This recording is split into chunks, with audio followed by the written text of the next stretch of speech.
I am Roy Collin, the host of the podcast. You can find everything about me by scanning the QR code there or going to roycollin.com.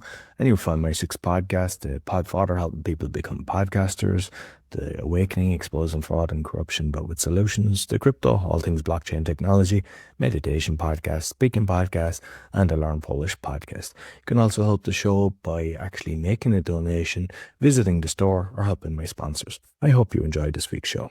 Welcome to the Crypto Podcast and also the Awakening Podcast. And you'll understand why when we have our conversation, why I've decided to put this one on both of the shows. You'll find all our episodes on awakeningpodcast.org and the cryptopodcast.org. My guest, known as the Web3 Statesman, is a 35-year-old politician, former lawyer, and educator who started college at 11 years old, which I've never heard before, which is impressive. As an active blockchain and AI investor, developer, and educator since 2016. Myers-Montgomery evangelizes the transformative power of blockchain technology. He is a distinguished speaker on blockchain and serves as an advisor to presidential and congressional candidates. From Washington in the USA, please welcome Dr. Jamar Montgomery. Thank you for having me. Great to be here. Yeah, no problem. And it's usually when I'm kind of doing my research and I look at the different things, but you've an impressive CV. And I suppose at the start, starting college at 11, how did that happen? Yeah, man. My parents were looking for things to do with me during the summer, and I was already kind of advanced, and so my parents were able to find a loophole at a local community college where I was able to start taking classes at 11. So I think my first class was a history class and then a philosophy class. Yeah, a history class, American history, and then a philosophy class. And so I started taking college classes at 11 and then started full time at 14. And then I graduated at 19 with my bachelor's in mechanical engineering. So it was definitely a different experience, being as young as I was, being around those folks. But yeah. And I mean, what I find strange, because like I can compare Ireland with Poland, and we start school very young. We start at 4, and I actually went to college at 17 and done a diploma so I finished at 20. But I see a lot of people here, like they're 24 to 26. It's very late to be leaving school, and I'm totally prefer an earlier system. And can you see that changing? Because I mean, I think the States is kind of similar. It's not normal to be finishing at 19. I presume it's around 24, 22 kind of thing. Yeah, it's usually around between 22 and 24, and it just shows that the United States has a lot of work to do when it comes to education and making sure that the education system is geared towards this 21st century technology and workforce that's going to be needed. We've enjoyed supremacy in the world for a number of years, but there's a major change in the world order going on right now. And I fear that because of the United States' antiquated and maybe even highly bureaucratic educational system, that a lot of the students are going to be left behind. And as a result, the United States is going to be left behind. We're seeing that we're having to import a lot of our talent instead of really home growing our own talent and developing and nurturing the talent that's here. And that's been something that has been going on definitely for the last 100 years, but it's shown itself in the way that America's racist past and not highlighting and not encouraging the Black geniuses and Black mathematicians and Black engineers that were available. And so now we're dealing with the repercussions of that. So with the crypto, because I mean, you can see it in the background and everything. And I mean, I've seen some of the speeches that you've done as well. You might tell people your kind of crypto journey, how it all came about for you. Absolutely, man. Crypto, I started learning about crypto probably at around 2010, 2011. And I first heard about Bitcoin through a Gizmodo article. And At the time I was working for the US government, and so there was a lot of issues like uh, with how it was being utilized for illicit purposes, right? The FUD that was surrounding Bitcoin at that time. And I didn't want to do anything that was going to potentially jeopardize my security clearance. So I kind of just stayed aware of it. But it wasn't until 2016 that I started really trying to understand money, understand our financial system, understand our monetary system, that I came across the Ethereum white paper. And particularly, it was Reggie Middleton giving an explanation of DeFi and Veritasium. Uh, Reggie Middleton is a pioneer in the DeFi space and is known as the father of DeFi. And so once I read the Ethereum white paper in 2016 and the Veritasium white paper in 2016, 2017, I I was reading white papers and reading Cointelegraph and CoinMarketCap. I was on there 24/7 and became an evangelizer in this space. In 2017, started a company with my partner called Cryptonomics Wealth. And we did well, started a podcast, and even developed our own coin called Amy. So my crypto journey started as a result of me learning about finances and learning about money, and then blossomed into an incredible career of speaking all over the world about blockchain and crypto. Very good. And just curious, with your kind of background in the military and everything, who do you think created Bitcoin? Because I'm getting so many different answers. And I mean, if you look at a white paper that was done previously, it looked like it was created by, the government. You know, there's been the talks that the people associated with the NSA created Bitcoin. You'll run into people who say that they've met Satoshi Nakamoto, right? And uh, particularly being in the Washington area, there are a few technology OGs that are here that are actually aware of or think that they know who Satoshi Nakamoto is. And it makes sense, being that it was the cypherpunk era and came out of a result of that particular group. Who created it?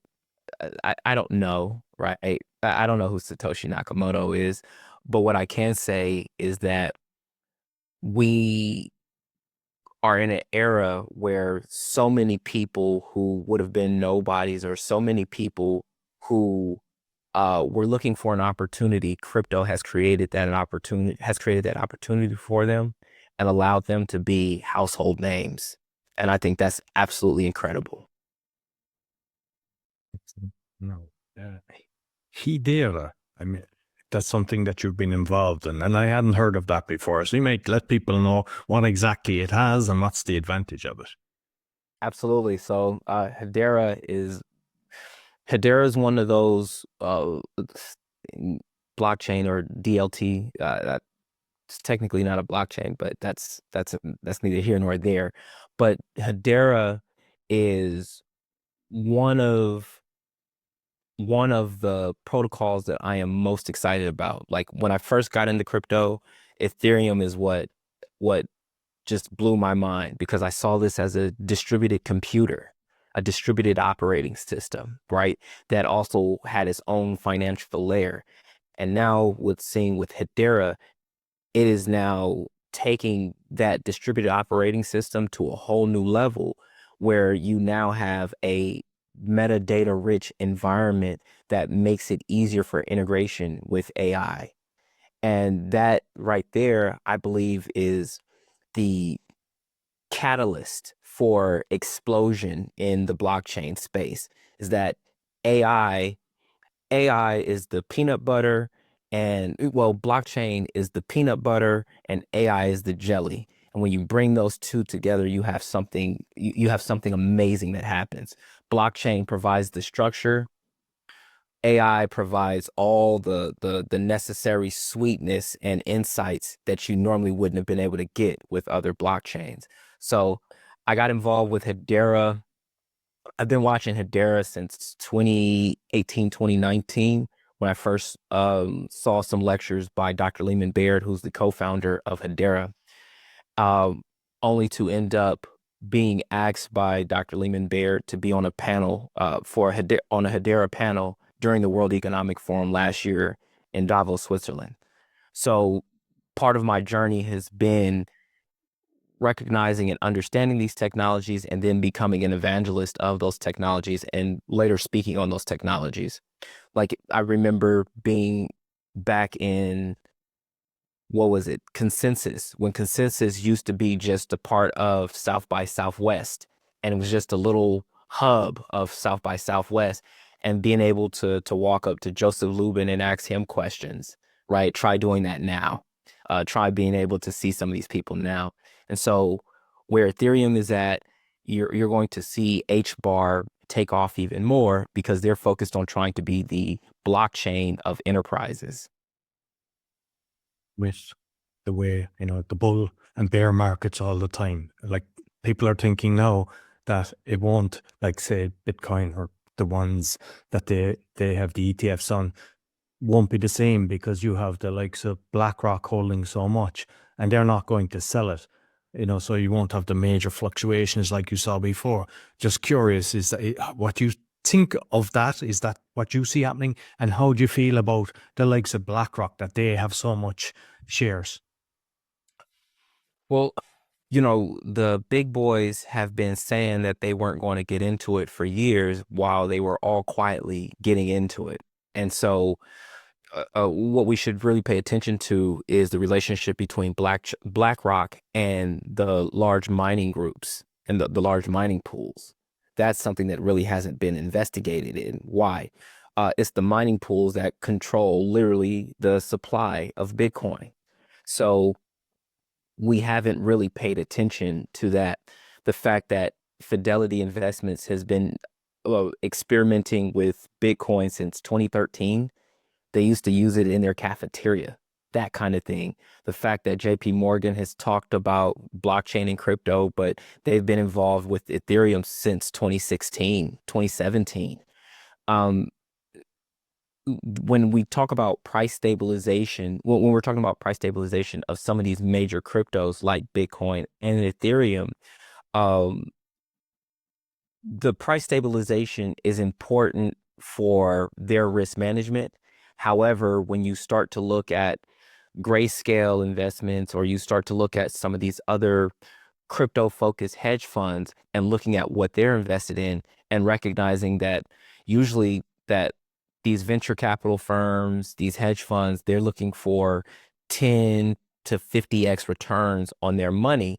Well, that lets you know that there's still a lot of opportunities available. And one of the companies just released their proposed investment list just a couple days ago. And to see some of my favorites on there is exciting. And with, like, the political side of things then, because what I've seen is with the new election, both in the Senate and that there's a majority that are in favor of crypto, but we know that Trump has come out and said that he's in favor of crypto. So I'd like to know your take on that, because you've got the political career, you've talked to them. What's really going on, and where do you see it going? Well, President Trump, I had a conversation with him about blockchain and crypto back in November 2022, when Kanye invited me to go and meet with him and Trump. And so we had a brief conversation about blockchain and crypto and the importance that the United States is a leader in blockchain and crypto. A couple months later, then that's when he released his NFT project. And so that was exciting. And that was, I was glad that he took my word seriously. Now to see that he's got a presidential council for digital assets where you have Bo Hines on it, seeing people like Ari Redboard of TRM Labs being involved in it. These are people who, at least, like I said, with Ari Redboard, these are people who are known in the space, who are definite leaders in the space. The challenge is how do you can have crypto on the federal level, but also there's a lot of flexibility and a lot of opportunity for crypto to be adopted on a state level. One of the states that's near dear to my heart is Louisiana, and Louisiana accepts Bitcoin to pay your taxes. So that lets you know that the conversations that I've had with legislators in Louisiana, that those conversations have been affected to watch them be able to implement that. Now, from a political sense, I've always told every protocol, every company that I've been involved in, that it makes no sense to talk about how much money you're making and your politicians not get any of it. So the work that I've done in collaboration with Stand with Crypto, particularly in Atlanta, Georgia, and we're seeing how effective lobbying on the political side and also the education on the community side with the Atlanta Blockchain Center, how that can create a perfect recipe for states that you normally wouldn't pay attention to for them to be leaders in the blockchain and crypto space.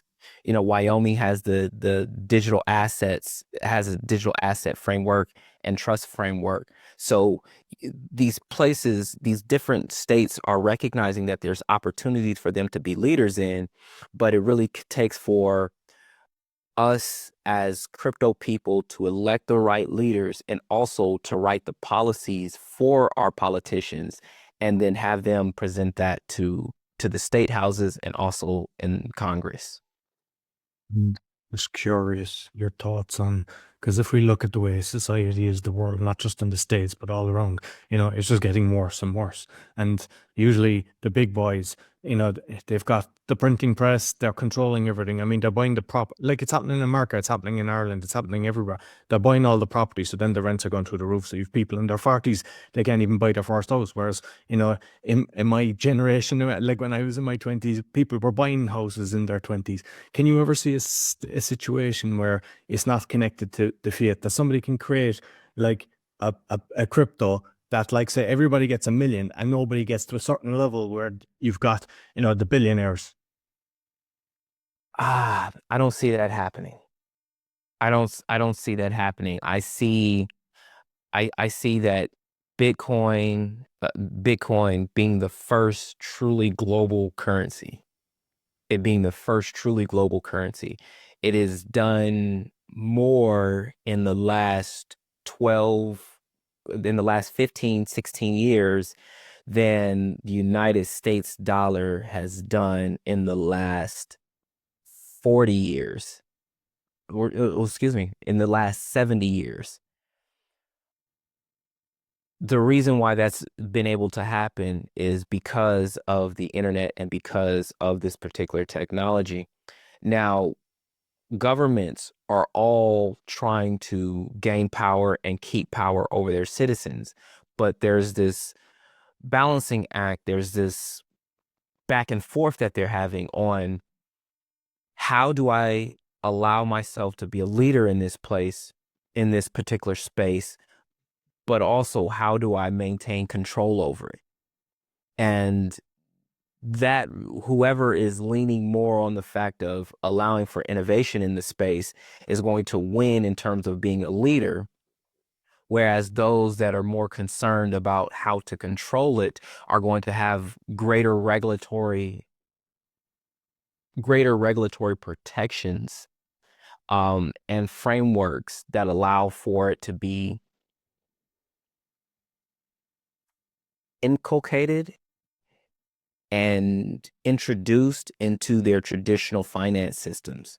But the scary part about this technology is that your financial system is always an attack vector. Your financial system is part of your national security system of every nation.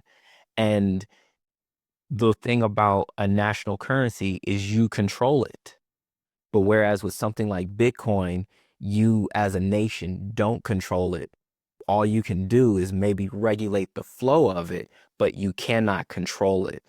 And that part of that part of the technology is very concerning for governments and leaders. Um, yeah. And with AI then, because I know you talk a lot about on that. I mean, some of the blockchain is connected with that, but like say that the pros and cons, what are you seeing in the current situation with AI technology? Well, there's been things, we've seen a launch of AI agents, and the Atlanta Blockchain Center just got done. I was blessed to be part of this launch. They had an AI agent named Shay Shay that launched their own meme coin called Lemon Pepper Wet on the Solana blockchain that ended up getting bonded in like less than 24 or 32 hours. And to watch their AI agent not only launch a coin, but also manage the social media and help manage the community behind it just shows what's actually available in terms of where this technology can go. Now, that's an AI agent deploying a coin, but what about an AI agent that is managing a DeFi platform? What about an AI agent that is managing a liquidity pool? Right? We're bringing quantitative tools,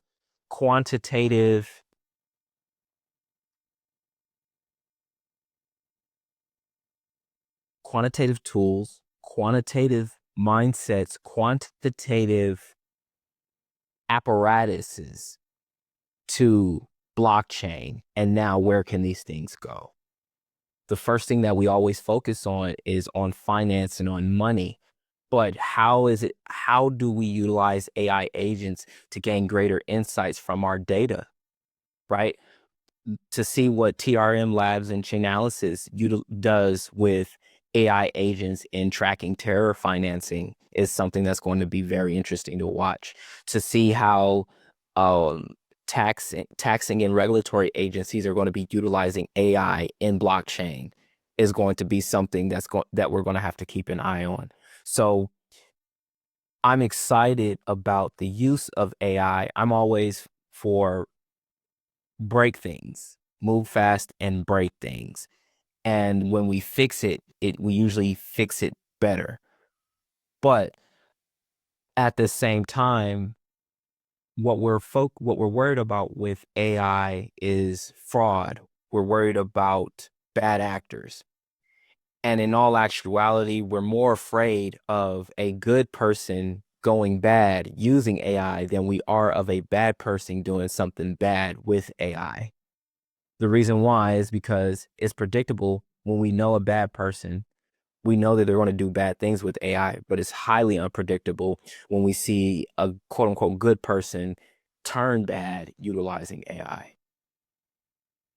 Yeah, because I mean, that was one of the things I was going to mention. Because if we look at Microsoft, Google, I mean, we know that the things that they're up to, and unfortunately, they're the guys with all the money creating this. And I've had situations where a few of the AI says basically just stopped writing to me and Bing and things like that because they didn't like the questions I was asking, and I was catching it up. A lot of times it lies, which is strange because people are making an assumption that the information they get is like they do a Google search and then they're regurgitating this lie, just thinking it can't be wrong. But that's the situation. But there was one that I was looking at doing lead generation, and I got a call and I said, "Is this AI?" And I said, no, this is me talking away. And eventually I just knew, I said, "There's something up there." And I caught it out and it actually apologized to me. So that's very dangerous when you've got to that level because I mean, with all the scamming as well, because I've had a few people on just about the crypto scams and how they're catching elderly people. Like, Yeah. like deep fake, pretending it's me going on to people. Yeah. There is so much scariness that's out there that people need to be really careful. Yeah. Yeah. Dependence, dependence versus assistance. Am I dependent on the AI or am I utilizing the AI as an assistant? And with an assistant, it would be good if you check the work, right? Until you trust that particular person.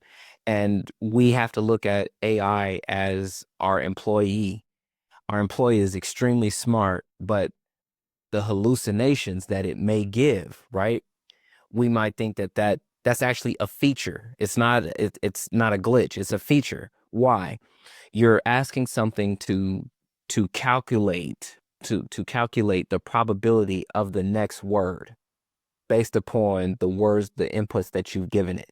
And the fact that it found this particular string of words and created this sentence for you, you would have never thought to put that together.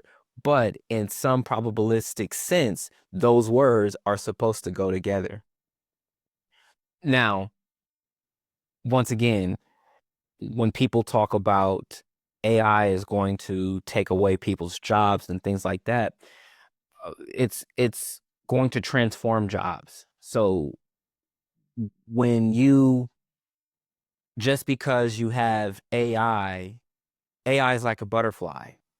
Uh, the caterpillar had to turn into a butterfly. The caterpillar is no longer there, but it transformed into a butterfly. So the jobs that AI that were there before AI are going to transform into different jobs. And that transformation is something that we have to start looking forward to and start really trying to anticipate. So if you know that if you know that your AI will lie to you, if you know that your AI will hallucinate, where there's going to be somebody that needs to verify whether or not what you're seeing is a hallucination. There's going to be somebody who needs to create that programming in order to do that. And new ideas spark new ideas. And although that there are going to be things that end, there's going to be more transformation than there is going to be destruction. Like one of the things that there's kind of pros and cons here. It's, you know, like especially for the elderly, when like everything now is, you're no longer talking to a human. Like even if you go to the supermarkets, most of the time, like you're doing the checkout. You don't get the Christmas holiday or stuff like that working. You're not working for them as such. But with the robotics then and the AI, I mean, in reality, when the price of that starts coming down, that you can be they could be used to be helping the elderly and having the conversation, because the reality is if they're talking to somebody, you know, it's kind of similar. And also, if something happens to somebody, it could have an alarm system that's actually notifying, you know, the ambulance service to come in. So one, it's creating distance, but on the other side, when we embrace it, we can use it to our advantage. Yeah, absolutely. One of the things that I was thinking about right when you were talking was that people are like, oh, well, what's going to happen when we have robots? Well, there's areas that we don't trust robots with yet. One of the things that, and there's areas that we would much rather trust a robot than trust a human. And so, one of those areas is space exploration, right? The establishment of being a truly interplanetary species, those kinds of things. Um, w- when we start analyzing AI, we're only looking at it through this very limited sense of what we know today and not thinking about everything that you're going to need tomorrow, right? So we used to have horses. We used to have horses and buggies. We don't have horses and buggies anymore, but we never got rid of the horses. Now, instead of the horses being something of necessity, now the horses are something of a luxury. That only people, the people who usually have horses are people who usually have cars, and then they have a horse. They have something extra. So the jobs are no longer there, but the people had to transform into a different skill set. With your political background, and also, you know, that you became a lawyer and your license was gone, you might touch on that later. But we see that, especially in America, people are aware of what goes on there. But this actually happens in most countries. It's like when the political system changes, you know, the judicial system at the higher level changes, which is pathetic, that it just shows that it's not working if we have to do that. But can you ever see, because if you were up against an AI that was non-biased, you couldn't win really, because it would actually be able to extract all the information that you would actually have to manually do and go away and check. But if you had judges as well, that was basing it on truth, on the information and all the details. Can you ever see that happening? You know, that's a very interesting point, because it helps you understand how your legal system actually works. At least in the United States, the judges are not there for justice. The judges are there to referee and to evaluate arguments. So, based upon the argument that you make and how convincing you are to the judge and what authorities that you use in making that argument, has a great determination on the result that you get in court.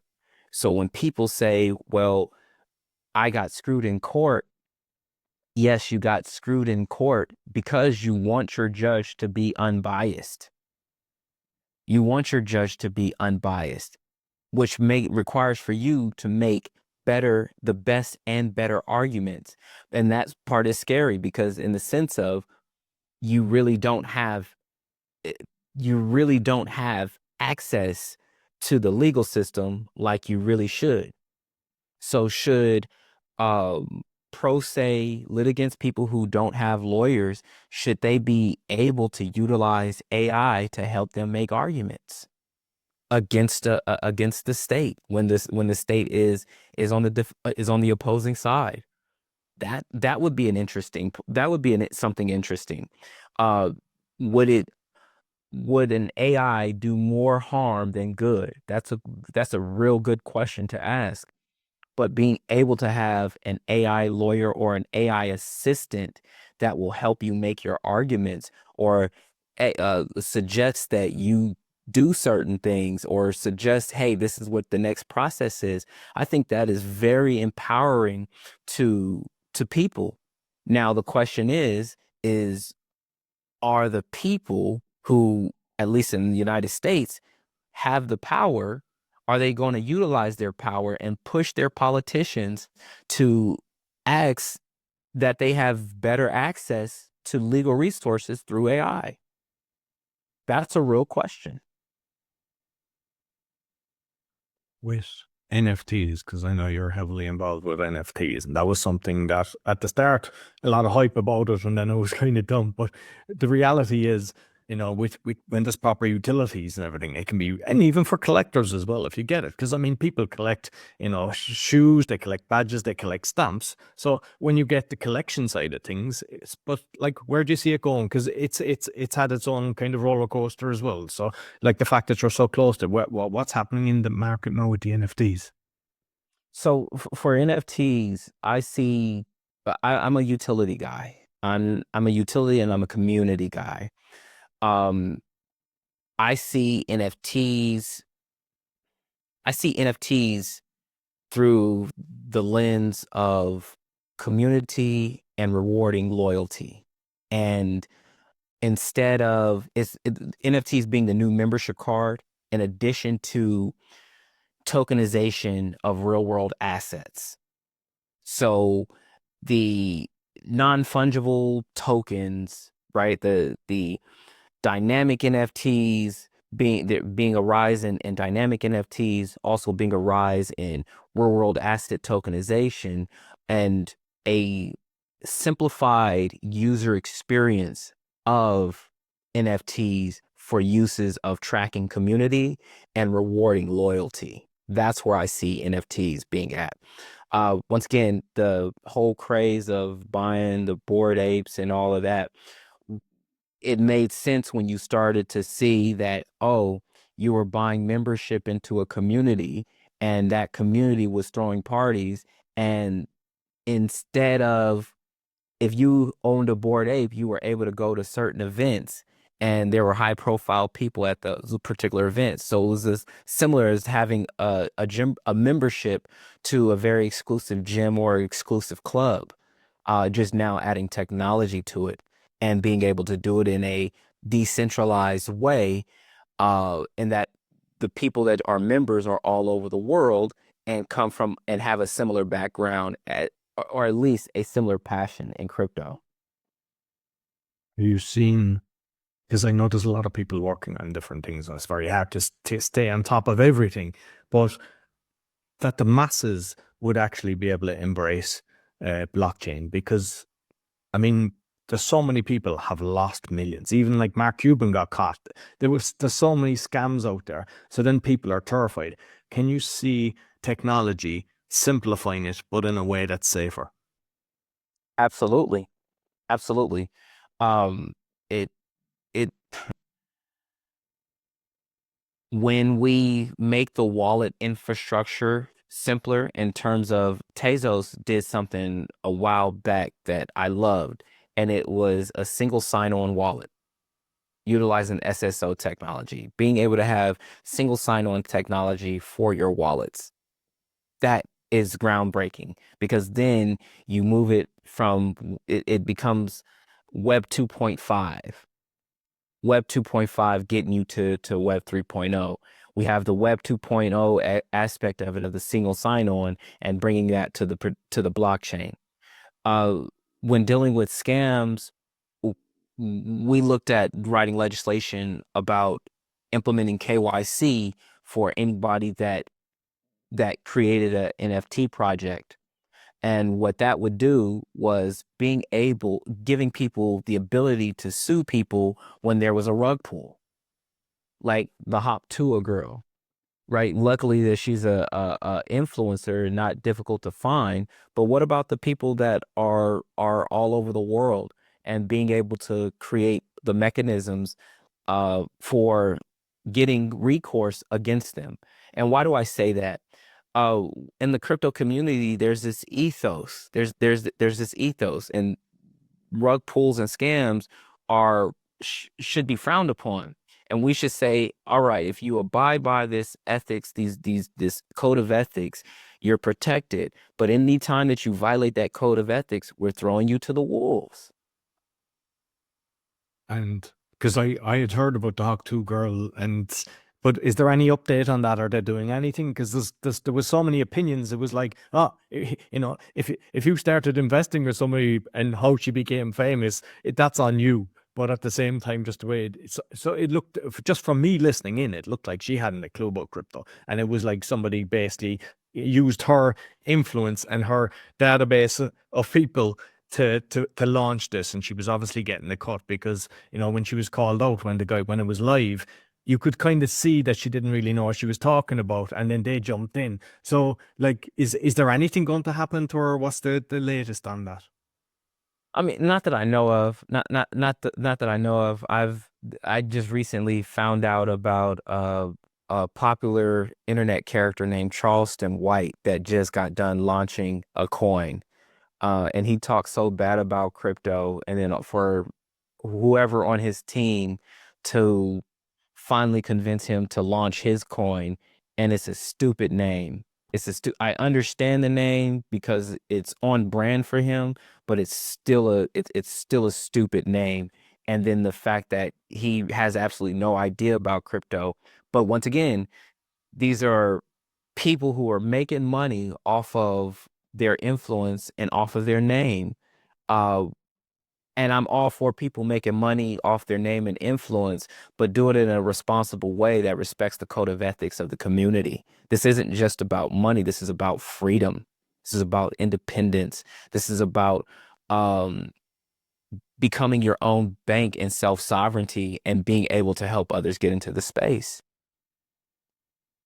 You mentioned earlier about Davos, and you'll hear two sides to Davos, because a lot of people see it's run by all demonic people, and they're doing bad things in the world. And then, like, there was somebody I know that was actually asking me to, they were going there, and when I kind of stated the stuff that I was aware of, they were saying you need to bring the light into the darkness to make change, which I liked. I was like, so I know there's a lot of good people going there as well, but the fact that you've been in the belly there, and I mean, what's going on in the world. Like, I presume there's both sides of things happening in there, the good and the bad. Absolutely. Absolutely. Whatever you're looking for there, you'll find it. You'll find it. And it's extremely important to set your intentions before you go. set your intentions before you go and have a plan when you go. And that makes the world of difference. Um, I'll say this is that the best stories always start off with, so I was at this Illuminati party, right? Um, the thing is that it's very important for when you're a global leader, when you're someone with global influence, you have to be in the room. You may not agree with what's going on or what's being discussed, but at least you need to be informed and aware. That way you can communicate that to your circle of influence and do your part in being a responsible and benevolent world leader. And that's when I go, that's my intention. Very good. And I see as well you were advising diplomats in 2022 for the United Nations. Same thing. We heard good and bad about the UN. See, like what exactly was going on there, and what's your thoughts? I mean, obviously, if you're advising them, you can't exactly say they're bad, but I presume it's very similar, same kind of thing. Well, I only deal with the good ones. I only deal with the good ones. And particularly His Excellency Ambassador Dr. Prophet Kofi Danso is an incredible leader who is trying to empower everyone around him with business knowledge, with information about crypto. He's helping refugees in Canada. So I like to deal with the good ones. I like to deal with the people who care about the people and who are going to do what's right. That's who I like dealing with, and that's who I focus on dealing with. I think it's kind of important point with both of them because there's so many people, like that are out there trying to expose everything and show the different things. And it's like they're just looking for the negative and attacking, and they're just finding the negative without actually realizing what's going on and how to make change properly. Yeah. Yeah. If they say if it bleeds, it leads, right? And that's a problem. That's a societal problem, is that we're moved by the negative more than we're moved by the positive. So it says more about our society than it says about the people who are meeting the needs of society or meeting the wants of society. Good. Another thing I came across on Black Crypto Club. What exactly is that? The Black Crypto Club. I was working with Dr. Boyce Watkins, and I was one of the lead instructors for the Black Crypto Club. And it is a incredible community of people who are all trying to learn about crypto. And I taught classes for them, helped people open up wallets. Um, so it was an incredible teaching experience that allowed me to be able to teach people who look like me and who were passionate about leaving legacies to their family to learn about crypto. Very good. And I believe you experience as well with drones. And so one, you might tell me about the drones, but two, I don't know, do they have any firefighting thing? Because like we're hearing all the stuff with California. Is it possible that they could be used for that? I'm actually working with the startup that's exploring those options. Um, drone technology is drone technology is exciting and scary at the same time. It's incredible what we can do with drones. We've seen the destructive power of drones, from what the United States has did with their drones to what we're seeing currently in Ukraine, to what Anduril has created, to also how drones can be utilized in humanitarian efforts. And particularly, like I said, we're looking at exploring how to utilize drones in firefighting. Like I seen, this was a good few years ago where there was like a talk, but I don't know, was it but they had a tiny little drone and I was like firing a little shot. And that was kind of scary when I saw that. I was like, whoa, this is like a fly that they can do that. But like you see some of the things that they have, like technology then to take the drones out with like a frequency beam, I presume. Is that something that they can't overcome? Because like there's pros and cons for this when they, humanity aid and stuff like that, that you want to get there. But on the other side, when it's used, for evil, for military kind of things, like I presume there's ways of overcoming everything regarding like the device that they can actually demobilize it. Once again, that's the beauty of human innovation, is that it's born out of necessity. And so when you are faced with a threat and then you realize that it can be taken down with signal jammers, then you develop a solution where you actually have wired, so that's impervious to signal jamming. So when we're dealing with human innovation, it all determines, we're seeing people that are literally trying to survive and do everything that they can to figure out solutions. And when we start looking at our problems as dire, then we start coming up with the most innovative solutions. So it's scary. It's scary in the sense when you're definitely when you're the one facing them. But once again, new solutions create new problems, and new problems require new solutions. Very good. Finally, with your political career, because you ran for the Senate, but like something happened that they took your uh, law license away. So what exactly happened with that? And have you future aspirations of actually, you know, going, trying to get into the Senate? Absolutely, absolutely. Yeah, one of the things that you learn when you jump into politics is a very dirty game. And particularly in Louisiana, Louisiana is known for corruption. And so when you're in politics, they will drag your name through the mud. And it shows that when you're trying to do the right thing, when you're trying to fight for the people, how dangerous that is to the system, and what ways can they kneecap you? What ways can they try to prevent you? What ways can they try to put dirt on your name? And that's what they tried to do. Um, but I wouldn't be in the position that I am in right now if I still had my law license. I would literally be bound and restricted in saying certain things, in meeting with certain people, um, if I still had my law license. And there's a level of freedom that I have because I'm not bound by those rules. And it's interesting, being that I was a victim of sexual assault. Uh, I was a victim of sexual assault, yet I wasn't protected. And then when it came to my law license, what they did is they said, "Oh, well, you were behind on your child support."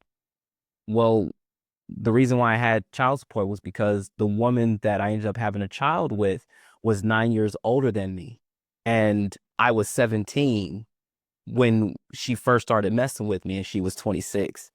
So it's interesting to see how I was being held to the fire on that. And yet, even with me working as a lawyer, how that was my primary source of income, how they tried to snatch that from me. So it had nothing to do with trying to help my child. It had everything to do with trying to keep me from being out of politics. And, I mean, I see a lot of the Senate hearings where they're interviewing people, and you can see more and more are fighting for the people, whereas you never see that 20 years ago. And it's actually, Yeah, when you see that, you go, okay, there's a change happening. So let's hope that you get in on the next round. So listen, Jamar, absolutely. thoroughly enjoyed the conversation. You might let people know where they can find you. Absolutely. drjamarmontgomery.com. As you can see, let's see, let me move out the way a little bit. Let me do like that. Bam. drjamarmontgomery.com. Dr. Jamar Montgomery on IG and on TikTok and on YouTube. I'll make sure I put all the links both on the audio and the video. Thank you very much. Thank you. That's all for the Awakening Podcast and the Crypto Podcast. You'll find all our episodes on awakeningpodcast.org, the cryptopodcast.org. Sure to give us a thumbs up, 5-star rating, share with your friends, and comment on what we discussed. We love to read your comments. Until next week, take care. So I hope you enjoyed this week's episode. As mentioned at the start, you can find my 6 podcasts on roycollin.com or scan the QR code if you're looking to start a podcast or do a podcasting tour. I help with that. Also, if you're looking for a virtual assistant, we also have that service. And you can help the show by visiting the store, supporting our sponsors, or making a donation. Until next week, take care.